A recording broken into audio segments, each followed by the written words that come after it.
Hey, everybody, and welcome to the Better at Beach podcast. My name is Mark, and I'm here with my main man, Brandon Joyner, and we're here to tell you everything there is to know about beach volleyball. But today, we're talking specifically about workouts, fitness, how to last through tournaments, how to jump higher, how to be faster, and we're going to share some of our favorite workouts, some of our quick tips that will go the longest way for you in terms of just being more athletic and playing better, and some pitfalls that we've been through and that we know a lot of players go through. So this one's going to be quick. We're going to try to keep it under 40 minutes. I think it's a good episode for you to drive to the gym and listen to before you get there. But we're going to share some really massive and crucial tips for you to get a lock on what you should be doing and what you shouldn't be doing as far as workouts, and the easiest way to get the most bang for your buck in the shortest amount of time. So I hope you're ready for a great episode. And this is one of the ones that everybody is so interested in because it is important. And a lot of the answers to you actually getting better, making more plays, hitting better. How do I dig this shot? How do I pass this ball? Sometimes the answer is you need to be faster. And in order to be faster, you need to be faster and you need to be stronger. So we'll talk about the strength and speed comparison as well. But just a few announcements before we get to that. Our camps, Dominican Republic, all inclusive right after Thanksgiving. So November 29th to December 5th. If you want to play volleyball all day, every day, and eat as much as you can possibly eat. And if you care to, have a beverage or two, we are going to an all-inclusive resort in Punta Cana, and our Virginia Beach June 20th is sold out. We do have June 20th in Santa Monica, June 27th in Milwaukee, Wisconsin, July 18th in Des Moines, Iowa, July 25th in Bend, Oregon, August 1st in Santa Rosa, and August 22nd in Chicago, followed by October 3rd in Youngsville, Louisiana. If you guys have not, if we don't have a camp in your city or you want to run something, please let us know. Go to betteratbeach.com/camps and we will get you on the list. Yeah, and we just talked about this yesterday, Brandon. Mark, real quick. We just talked about this yesterday, but if you are a organizer, if you have a facility, if you run a big group, reach out to us. We have a special offer that could come with a free camp and free stay. So yeah, if you're one of those people that has a lot of people in your group, reach out to us. We're trying to build on amazing communities, and the more people we can get, the better. Yeah, that's facility directors, that's club directors, that's people who have a gigantic WhatsApp group, that's tournament organizers. If you want a free trip to Punta Cana, please reach out, DM me or Brandon on Instagram, and we will tell you all about it. Cool. So, working out. I mean, we get all the questions. How many times a week do I work out? One of the most common is, how do I split my workouts with my playing? And we're going to give you some of the data that is for professional beach volleyball players, but then we're also going to break it down so that the everyday person can actually do it and can achieve what you need to do. And then, how to get in and out of the gym in 30 minutes and still be able to compete. How to show up at the beach, get your workout there, right before your playing session or after playing session, so that you don't need two separate drives. If you're a parent, if you've got a real job, it's tough to chase your hobby and then be a high performance hobbyist at the same time. So we'll give you the absolute, what the pros are doing, but then, all right, how do we shrink it down so that it's bite-sized for us during the week? Now, let's just start with this. Okay. Again, highest level possible first. Okay. What are you chasing? You're chasing the maximum amount of strength and the maximum amount of speed. Okay. That is the highest jumpers. If we look at like NFL guys, short story, I used to train next to NFL guys, and we also had our beach volleyball players, pros, just going there. And we're all jumping and trying to reach as high as we can. And the volleyball players all have this beautiful jump technique, and we're reaching high. We're touching like 11.2, 11.3. Kame Shock was touching like 11.8. And then this big defensive lineman from the NFL walks up there, no jump technique whatsoever, squats down, jumps up, and touches higher than all of us were touching. And we're just like, what? You just waddled up to that thing, squatted and jumped. But what's he doing athletically that makes him able to jump high and move fast? Number one, he's always speed training. If you're on an NFL team or a football team, you're doing sprints constantly, right? So he's always speed training, which is has a lot of tie-ins to vertical jump. If you can sprint really fast, you can definitely jump high, right? There's a little bit of difference there. If you can jump high, you might not be able to sprint super fast, but if you sprint, it will increase your vertical jump. Number two, these dudes are pushing 500 and 600 pounds on their deadlifts, 400 pounds on their squats. And in order to move another 350-pound human, you're also doing that all day in practice and at your games. So you're doing essentially human-based sled work where you have to drive a person back. So your legs are getting super strong and super fast at all times. And so if we can just take those concepts for beach volleyball players and say, how do I train at max speed or max vertical, and or how do I continuously increase my strength? Okay. So that's the generic of what you're chasing. How much weight can you push and how fast can you move? And the combination of those two equals a massive vertical jump and equals super fast first steps, so that even if you're not good at reading, you can still recover athletically and get to those balls. And when we look at our adult players, and then one of my juniors, she's 12. We're working one-on-one in film together, but I have her on an exercise program, and one of the key things that she has to do for all of her exercises is just, hey, you need to sprint, and you need to sprint a minimum of 3 times a week. And when I say sprint, I don't mean run. I mean run as fast as you possibly can, all out speed. And then we can start developing everything else. Mm-hmm. Okay. I think there's some like random statistic that like, it's a ridiculous number. Like 99% of us don't get into a full sprint after the age of 30. Yeah. I can't remember where I heard that, but when I heard it, I was like, yeah, I mean, that makes sense. So like, yeah, I think it's a great place to start. Just sprint. And it's fun. Like, let the dog out. Go after it. Yeah. Like, add sprints. If I were to give you, so yesterday I was driving home with Janelle, and I was like, we've got a really good player. Anytime the ball's to her, it's controlled. She's able to hit. She knows volleyball. She just needs speed and strength. And she's like, did you tell her that? And I said, I will. Let me just develop a little bit of trust in the coaching. Like, make sure she likes me first before I tell her, hey, start sprinting and go to the gym and bust up your legs, right? Mm-hmm. Like, and I said, if she just did 20 jump lunges at max height every day, like, she would be halfway there.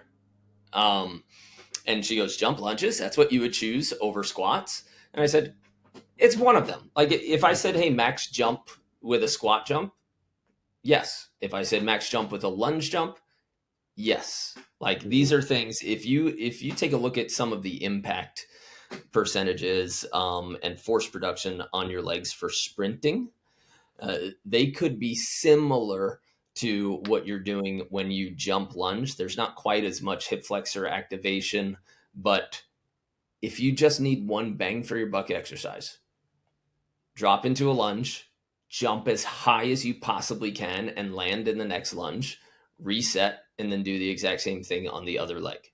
Like, if you're not doing jump lunges or you don't have max jumps in your workout program, start with that, add those. Okay. Next, one of the exercises that I talk to a lot of players about is sled pushes.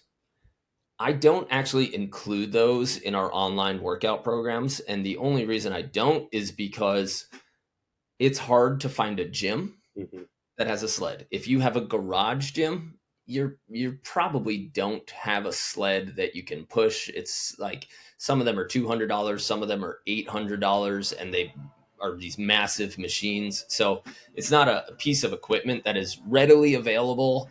And the space in most gyms, sometimes there's no actual place to sprint and push this thing. But if you are a defender and you have the ability to use a sled where you're pushing weight, and you can push it slow, but again, like we need speed plus strength. So if you can actually max out while pushing that sled, that's going to be huge because it puts you into the position where your chest is down, where you're sprinting, so your chest is low to the ground and you're driving the ground behind you. And that's the position that we need for defenders because they have to be low and they have to be pushing so that they can get those digs. Right? So that's one of those like secret exercises that most people don't have access to, but I wish every volleyball defender would absolutely do that. Mm-hmm.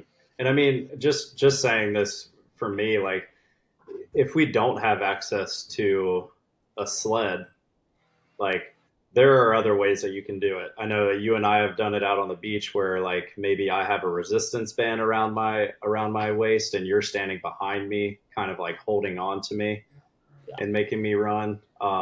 You can also do it where like you're fixed against a wall Mm-hmm. and you're just chopping your legs. So if you don't have access to a sled, you can still find some kind of variant. Yeah. So, and let's say this, let's make it real for people.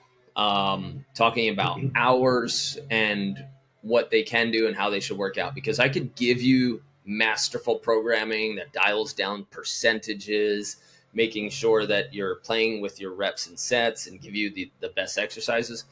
But the number one thing that supersedes all of this is, can you train and will you train consistently over long periods of time? So that flies right in the face of heavy, fast lifts.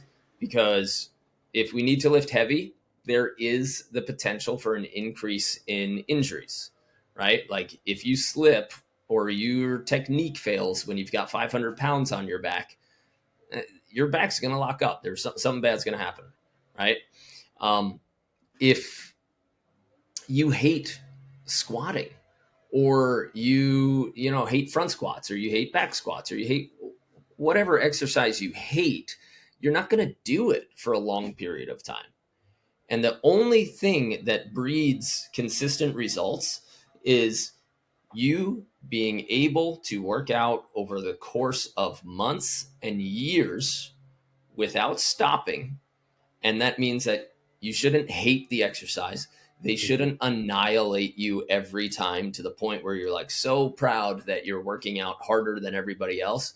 But because you've pushed so hard for like 2 weeks, then you need a week break. Or even worse, like you get an injury that knocks you out for 2, 4, 6 weeks. Then you're just resetting and you have to do it again. So Yeah. for the everyday person, I would say, just to add in on that, I would say there's a difference between not liking an exercise and being bad at it. You know, like for me, there's a lot of exercises I don't enjoy, but then as I continue on them for a decent amount of time, maybe like 3 weeks, I gather the strength to where I actually really enjoy those exercises. This is how it used to be with me in pull-ups, is like I hated pull-ups. And then all of a sudden I got good at pull-ups and I was like, I love pull-ups, you know? And so there is a little difference there, right? The exercises you hate, it should be because you don't like the way it makes your body feel, or maybe it puts you in some pain, things like that. But if it's just like, if you're doing lunge walks and you're like, man, I hate this exercise, it's probably because you just don't have the necessary strength to complete those exercises. But what you can do is you can lower the rep number. You Yeah. can you can lower weight or not use any weight. So try to decipher that too. Is it like, all right, do I not like this workout because I'm just not strong enough yet, or do I not like this workout because it's putting my body in harm? And Hmm. so think about those two things. Yeah. So me, like I've had this history of low back problems, and I know how to mitigate it. Like if I stay really consistent with my mobility program, literally, I go down to my gym, I press play on my computer for the mobility program that we have on betteratbeach.com, and I just follow the videos. And when I'm regular on that, my back is never an issue. Like it's Mm-hmm. automatic. It feels good. My body opens up. I get more limber, and without necessarily hardcore strength and sprint training, that sets the foundation for me to be athletic. And that's the Mm-hmm. program that I built when I had 20 days from getting the boot off of my broken foot to playing in the Pottstown Rumble, which is this grass big court marathon. And I said, I'm not going to be in prime shape, Mm-hmm. but I will be tournament ready in 20 days. And in order to do that, you need consistency. You need to do something athletic every day that still allows you to then get out there again the next day, so that I was able to get the reps and get to practice. And yeah, I was able to play in Pottstown. I think we took a third or a fifth, which I was stoked on, because I was just saying, how can I make my body survive this in a 3 week program? And so that's where our 21 day mobility for volleyball program came. And it's also a strength foundations program that I put every one of our members on. If they haven't been working out for a while, I go, start with the mobility program, get all of your movement patterns right, get healthy, and then we can move you into the 60-day program, where there's a little bit more intensity in terms of pushing weight and sprinting and jumping. I would say selfless plug here. I think that 21-day mobility program is the best program we have. I think it is, like, for anybody who is not consistent on working out, for me specifically, like, that program was able to give me the small strength, like the strength in all of my little tiny muscles that I didn't Mm-hmm. even really realize that I was using consistently in volleyball points. And like, I think for everyone listening to this podcast, give the 21-day mobility program a try. Yeah. If you complete those 21-day mobility program, you will see a huge difference in your game over those 3 weeks. Yeah. And then you're going to realize, okay, that's what it looks like if I just get strong in these mobility stations. And then you start to realize, okay, now that I have this baseline of all these little muscles and strength, now I can start adding workouts into them. And then that's when you start to see inches added to your vertical. You start to realize that, like, oh, that's what it means to be stable on when I'm passing, or stable on defense, or having a quick reaction time. But if you don't have that base, like for me, and I've played for a pretty long time, the last 5 years of me playing, concentrating on that mobility program and then moving in, that was the game changer between me being a qualifier that maybe made it out of the first round, second round, was kind of fighting to be in the last round of a qualifier, to where it was like, after I started really focusing on that, it was like, it was a surprise if I didn't make the last round or if I didn't qualify. But yeah, that mobility program, check it out. It's a game changer, and it just makes you understand. I think that was a big thing for me. Yeah, and for a lot of our audience who are adults, we have an average for a 60-day program, an average increase of 4.5 inches over the 60 days in vertical jump, and then even more in broad jump, because we have testing phases. But even from the 21-day, most people still see 2 to 3 inches of increase. because they're finally activating their muscles, they're actually turning things on and they're unlocking all of their tightnesses. Now, these are not, and no program is going to consistently get you 4 inches every time that you run through it, right? But what people, what we know from experience is that if somebody's doing nothing or they're just completely working out the wrong way, and then you finally get them on a consistent routine where they're not stopping, they have a clear finish point, that's when they're actually seeing results. So we get them on a routine. We wake up certain muscles. We unlock the other ones. Like you and me are sitting at a desk right now. If you guys are sitting for, more than 4 hours a day, figure it out. You should be standing and walking or jogging more than 4 hours a day to undo all of the harm that you have from sitting, which tightens up your hamstrings, tightens up your hip flexors. And so,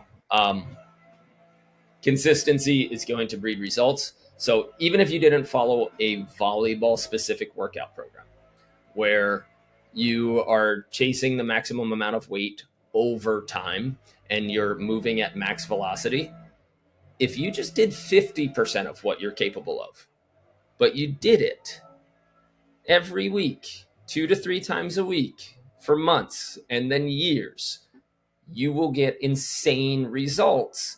It just doesn't feel like it because you have to measure them over months and years. There's this one Jack guy that I follow on on Instagram, and like he always gets accused of steroids and all this, and like how'd you get that big and blah blah. He's like, I've had 15 years of not missing a single week of workouts. It was, when you do that, go and show me what your body looks like. But to sit there on your couch eating potato chips while you scroll through Instagram and tell me like you can't look like that and be natural. Well, you've got to show you've got to show up every single day for that much time. And in order to do that, you've got to train smart, which means that you have to choose workouts that allow you to show up the next day and the next week and the next month. Okay. So if I were to give you just absolute, So one of the things that you said a couple times is talking when we're going into the gym and we're having the conversation about a lot of weight and velocity. I think one of the things that I picked up from Handy, who was our strength coach, and we were a very strong team, but I'm not sure how the volleyball workouts were. But one of the things that I really like that he says is don't get blinded by weight. I think that's a really important thing because like when we're going through our workouts, Mark and I, we look very similar, like our body size and everything like that. When Mark takes the shirt off, he looks a little bit stronger than me. But when we're in the gym, like Mark you're a machine. Like the amount of weight that you put on the bar and that you're comfortable doing, if I tried to do that, I would get hurt instantly. And so we always joke around about it because especially during COVID, I would go over to your house a lot and it would be me, you, and Janelle working out in the garage. And I would be doing, like, a lot of the times I was doing the exact same weight as Janelle, but I'm really focusing on doing it quickly. Right. And so when I walked into the gym, I had to release this like ego of mine and be like, hey, it's not necessarily about me keeping up with Mark. It's about me figuring out what weight can I do where I can increase my velocity really quickly. And so I think that is like a really important thing for a lot of you guys that are listening. Don't go into the gym right away and be like, oh, I squatted 305 in college, so that's my goal. Like, be okay going a week or two at 135, but having really, really good mobility, really good form. Like, I've been blessed since I was a freshman in college, having you next to me my entire lifting career, of where you're giving me feedback every single time. And I think that's one of the cool things about our online platform as well, is like when people sign up for our 21-day mobility program or they sign up for our 6-day max, they get to submit those videos we go on there, we correct their form, we give you guys tips and ideas on how you can be performing these things well. And so for me, like, I had to start super light, and just because I was changing my form, it still felt super heavy because I was putting myself into kind of like different positions that I wasn't ready to load yet. But after a week, after 2 weeks, after 3 weeks, slowly see those weights go up, and then before you know it, within a month or two, I'm back to the weight that I was doing that I thought I should be starting at. But I've also avoided all of these injuries along the way that didn't happen. And all of that happened because I was like, all right, I'm going to go in with form, mobility, make sure I'm getting this full range of motion, and then I'll think about adding weight afterwards. Mm-hmm. And I think that's a good mindset for a lot of people, that especially if you're not consistently following a program. If this is the first program that you're going to get on, be okay starting light. Yeah. And you've got to put a cap on how much you want to increase your weight, right? For Mm-hmm. anything uh upper body, let's think about adding 3 to 5 pounds every 2 weeks. For something lower body, 5 to 10 pounds every 2 weeks.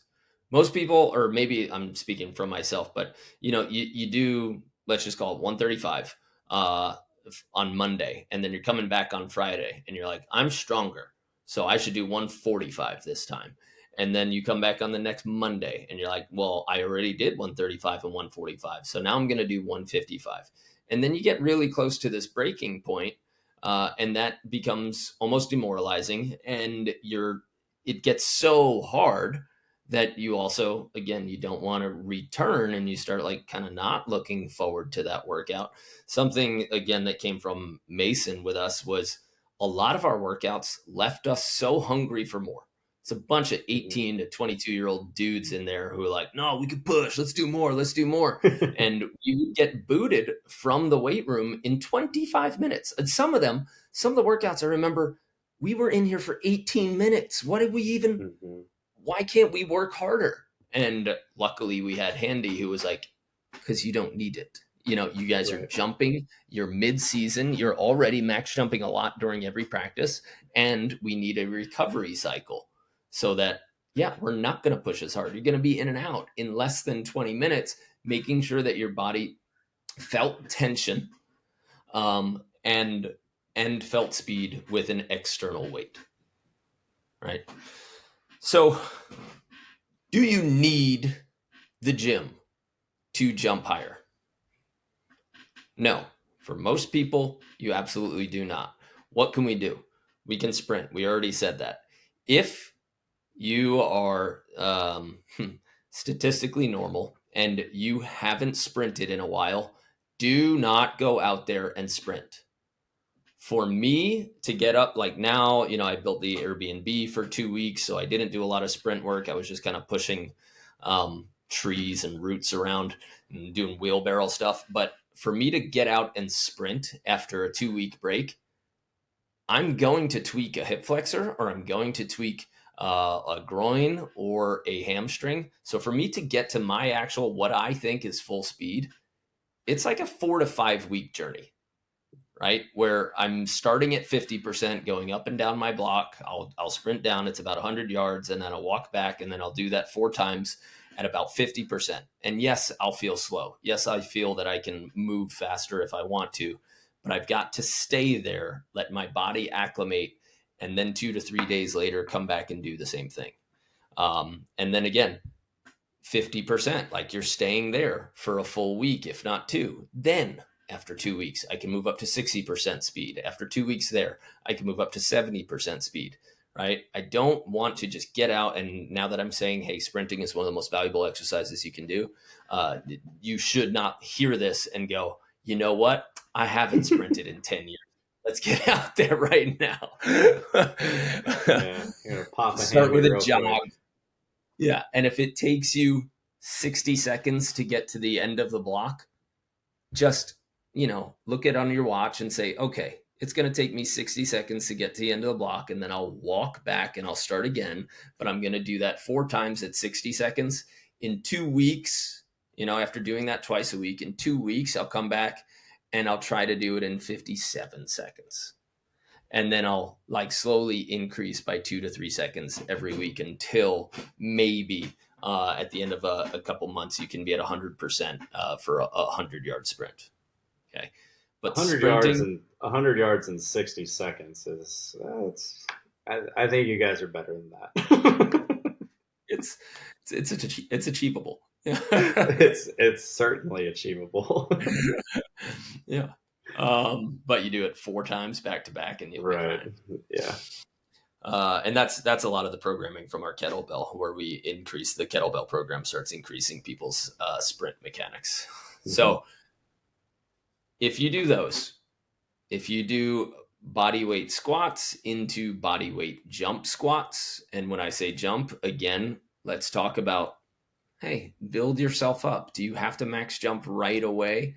No, but get yourself up to a 6-inch box 20 times in one workout, and then do that for 2 weeks, 4 workouts, 2 weeks, right? And then say, all right, now I'm ready for the 10, 12-inch box, right? And then just work your way up from there. But body weight squats, you can for sure become a better volleyball player. You can be stronger. Your body will be more activated for you. And if you just go out and play volleyball every day saying I'm exercises, yes, you are definitely in better shape than the average human who is doing nothing, right? But just because you're playing volleyball, I'll tell you this, volleyball players almost never max jump during a match. Mm-hmm. It's somewhere between, for a pro, it's somewhere between 85 and 95% for the majority of their jumps.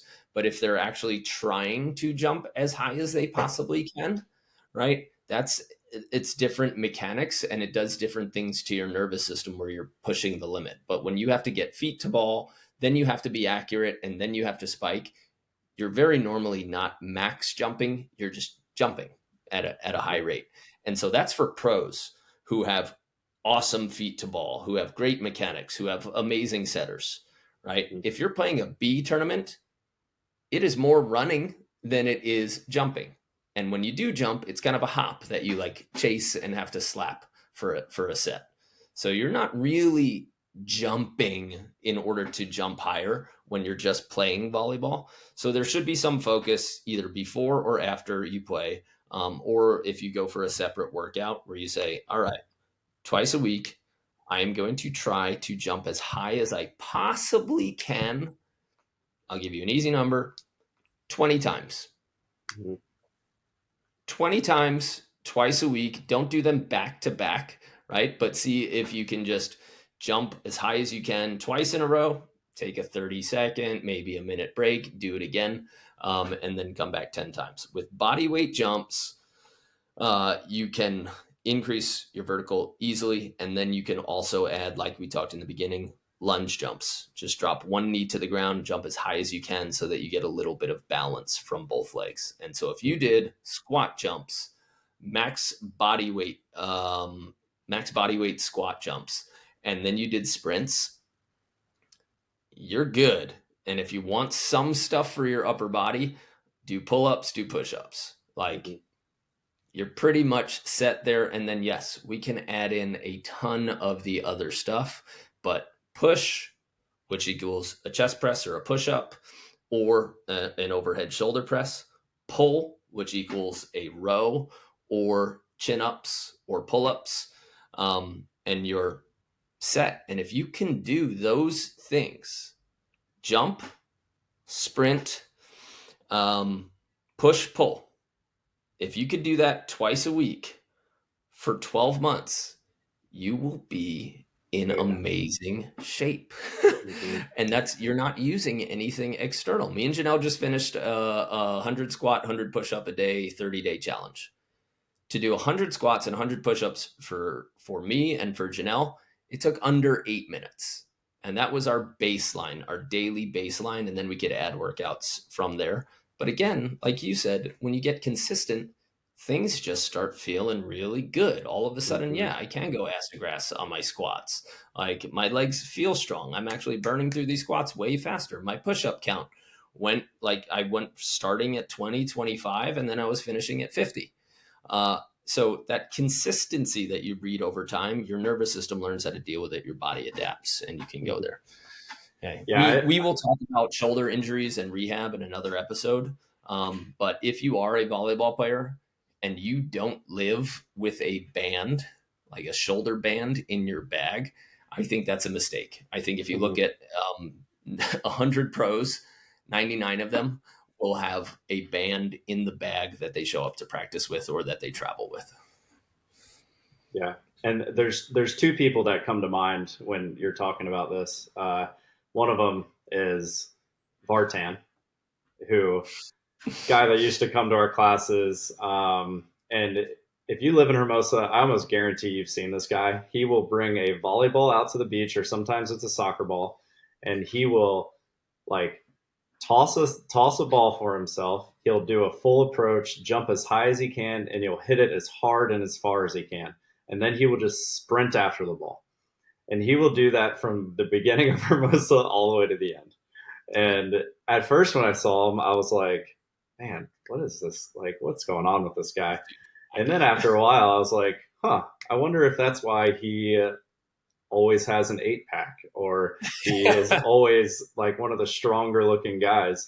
So that was pretty funny. And then another guy that comes to mind is Travis Mayweather. Mm. Travis is like, when I was competing a lot, especially in the last couple of years, I looked at Travis and I was like, him and I should be very similar. Like, I think him and I are capable of getting a lot of the same results. We're somewhat similar players. But then every like a lot of tournaments would pop up and I would see him getting the finishes that I wanted. And I was like, what is going on here? Like, I don't see much of a difference in our gameplay, like our consistency, stuff like that. And then I started practicing against Travis a lot. And I realized that after every single practice, and I'm sure he did this at practice I wasn't there at as well, but after every practice was done and I was tired and I packed up and went home, he stayed out there and he did squat jumps, he did lunges, he did these suicide sprints where he was timing himself, and like every 3 minutes he had to do a round of these suicide sprints. And eventually I started joining in on him. And I was like, you know what, I'm going to stay here and I'm going to do these workouts with him. And then I started doing it on my own as well. And that little addition at the end of my practices, it made moving on the sand easier. It made the fact that I didn't get as tired in matches. And I realized that that was the big difference, is that Travis, you can look at Travis at the beginning of a tournament, at the end of the tournament. He never really has that look on his body of being fatigued. Mm-hmm. But then I looked at myself from the beginning of tournaments towards the end of tournaments, and I was like, damn, boy, you look tired. And so, like, just adding it, and he wasn't out there for longer than 10 extra minutes, but convincing himself, holding himself accountable, and being like, hey, this is what I'm going to do. I think that's what separates people like Travis from the other athletes, is like, are you willing to stay after practice when you're already tired? You've already gotten your work done. Are you willing to do a little bit more to make yourself get ahead? I'm gonna shout out one of our other campers who lost 120 pounds Oh yeah. just playing volleyball and with a couple small dietary changes. His name's Dan Bybee. Uh, he said he had one rule. He goes, I'm going to play volleyball as much as I possibly can. And then when it's time to shag, I look for the farthest ball on the beach. I Mm. sprint to it. Then I looked for the next one that's closest to that, and I sprint to that, and then I sprint to the next one. And so, if you don't have the quote unquote discipline to stay after practice or Mm-hmm. to show up and do a mobility routine and then get sprints in before practice, when it's time to shag and you're in between points, instead of walking to the ball, say, there's a ball, gun it to that ball, then gun it back to the service line, and then take a break and start the point. But just those sprints are going to make a huge difference. Mm-hmm. Okay. we're not gonna, again, we're not gonna get too far into the weeds on this and talking like percentages and how to measure. There are different things that measure how fast you're moving weight. There are different tools out there that measure how long, when you jump, how much time you spend in the air. They're called force plates, and they show how much force you're producing. But I will give you an example of a workout that I did that you can do super easy. And it took 25 minutes. And I'll tell you exactly what I did. And it covers all of your bases. Okay. I started with body. So this is called an every minute on the minute workout. Okay. So that means that every minute you start a set. And then however long whenever you finish, you just rest and your next set will start the next minute. So without a warm up, I would do, so all of these are sets of 10. Okay. I did 10. First, I started with body weight squats just to get myself warmed up. So I went body weight squats.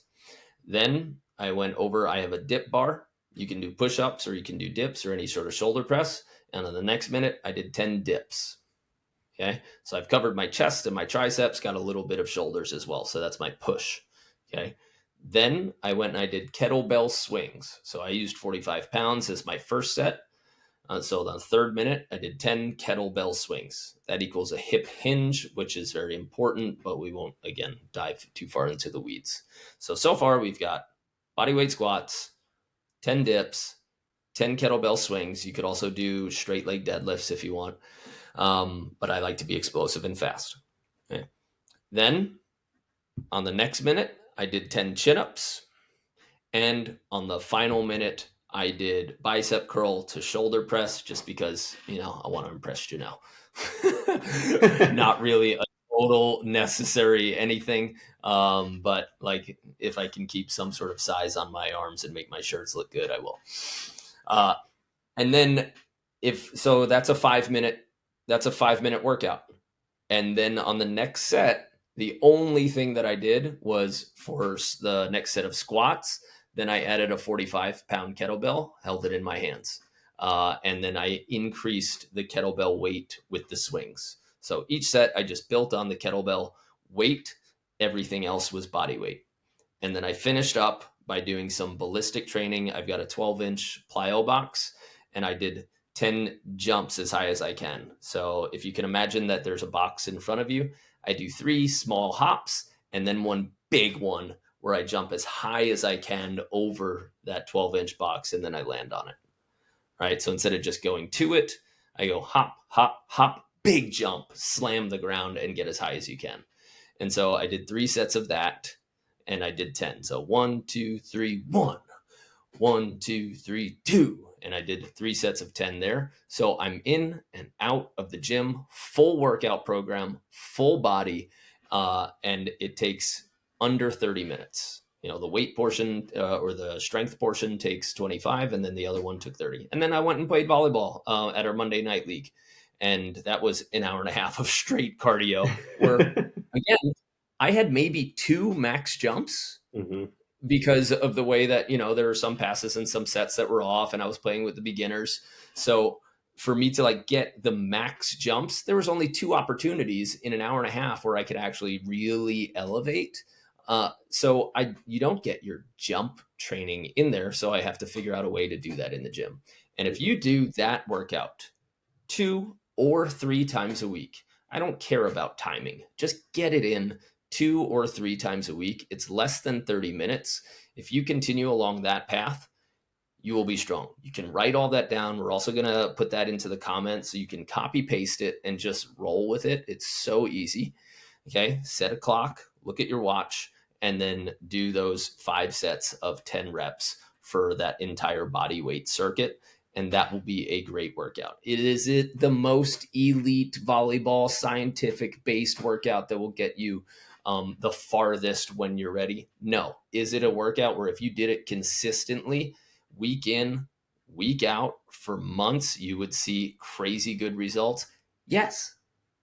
So easy, right? Like what can be easy? And if you're inconsistent with your workouts and you're looking at those numbers and it's been like a week and a half or 2 weeks since your last lift, and then you try to get the numbers that you did your last lift, it's not going to work out for you.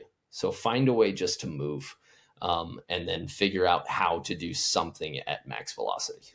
Yeah. And I think the coolest thing about, like, we've talked a lot about consistency in this episode, and I love that workout. I think it's great. It makes me hungry. I'm like, man, I should do that today. But the cool thing about the 21-day mobility program, which is harder than you think, it's going to give you, like, it's going to make you stronger. And then we also have our 60-day max vertical program. So if you combine those, you're pretty much getting a solid 3-month training plan of all the workouts that you need. So while that one isn't extremely volleyball specific, it's great to build up. If you only have 20 minutes, 30 minutes, and you need to rock something quick, do it. But we do have that full volleyball built out program as well. And you get to meet with us. So it's great. Yeah. And that steals some of the style that I used for the kettlebell program, where we have kettlebell level 1, which you don't actually need a kettlebell for. It's just an introduction. If you've got a dumbbell, you can still use kettlebell 1. Once you get to kettlebell 2 and 3 in our library, that's when you should really actually purchase, like, definitely purchase your first kettlebell set. But yeah, we've got all those workout programs. They're there for you. We've got a whole nutrition workbook that will help you. But if you just listen to this episode and you just needed to take something, figure out a way. Next time you're at the beach and you've played volleyball, or you're halfway through your playing, sprint to something that's far away. If you haven't sprinted in a while, okay, go at 75% with big, powerful steps. And then see if you and a buddy can stand across the net from each other, jump as high as you possibly can, and see if you could get your hands over their hands, like give each other a little high five, or go to the antenna and see like what stripe you can touch on the antenna. If you've never done that, do it a bunch of times, see what stripe you can touch, and then come back in a few months after doing that workout that I just gave you for 2 months and figure out, if you can hit the next color on the antenna. And Yeah. it is that easy. I always liked going over to your garage, and we used to use chalk. So like on the front of Mark's house, there were these like little lines of chalk just randomly. And I would always go over there and I would look at that wall and see if like he had put one up there that was a little bit higher than mine. And then I was like, all right, I got to leave a mark that's like a little bit higher than his, just so that when he comes home, he sees that I was here. Yeah. All right, guys. So that's your advice. And then as far as like measuring during practice, again, you can do it the elite way, where you measure out your jumps and how much a jump intensive practice will be versus a tournament. And then we should work out less or with less reps, right, leading to a tournament. But that's not the majority of people's problems. The majority of people's problems is doing something consistently and showing up for weeks, months, and years in a row. And if you do that, even if you're tired for a couple of tournaments, in the long term, it will definitely pay off. And you will be stronger for tournaments 3 and 4 months from now. And I would sacrifice like that ultimate performance in this week's tournament to be a rock star in 3 or 4 months and not even like stress about fatigue or gassing out. Mm-hmm. So, and if you guys, I'm just gonna kind of shout you out real quick. I said it earlier in the episode, like the last 20 years or so, however old we are, 15 years, whatever. I've been extremely lucky to always have you like as a part of that. If you guys haven't realized by the end of this episode, Mark loves talking about this stuff. Like he is it's what he went to school for. It's I think for a little bit you envisioned yourself being like a trainer for school or sports teams or something along those lines. So he has all the certificates. If you guys have any specific questions, leave them in the comments or reach out to us, support@betteratbeach.com, DM one of us, and we can answer all those questions.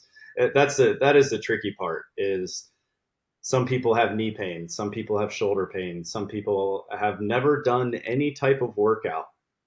Maybe they've just like jogged or done something small. If you have something that is specific to you, reach out to us, and we can get you guys going on the right journey. Yeah.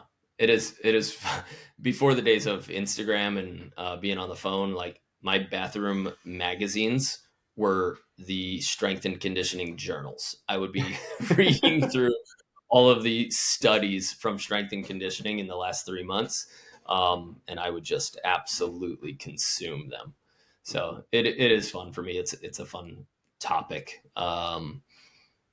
but consistency is the name of the game, guys. Consistency, max speed, and then just making sure that you show up with some form of workout, anything that you're going to do over time, and you'll be set. And if you really want to get into the weeds with me and with our coaches at Better at Beach, we can definitely do that. We can dial you in. But if you want a just easy program where you press play, you follow the videos. Like I told you, I do it to myself. I'm literally watching myself on video and following the workouts that we made.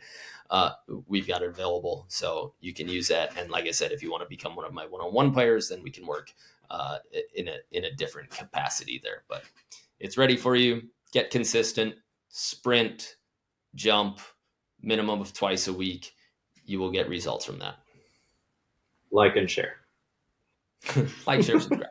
Yeah. Those add an extra 0.25 inches to your vertical. Every time you like and share one of our videos, it helps your vertical. So I've heard. Yeah. Yeah. Science is still out, but the results that have come in look very promising. All right. Guys, that's it. If you want to train with us in person, head to betteratbeach.com/camps. If you want to see our workout programs, go to betteratbeach.com/workout. And like Brandon said, if you like this video, just go ahead, like, share, and subscribe. I'm trying to get us to 100,000 on YouTube by the end of summer. We need a plaque. That would be nice. I want to do the plaque in the yeah. Yeah. All right. That's it. You guys have a great week. From me, from Brandon, from everybody at Better at Beach. We'll see you on the sand.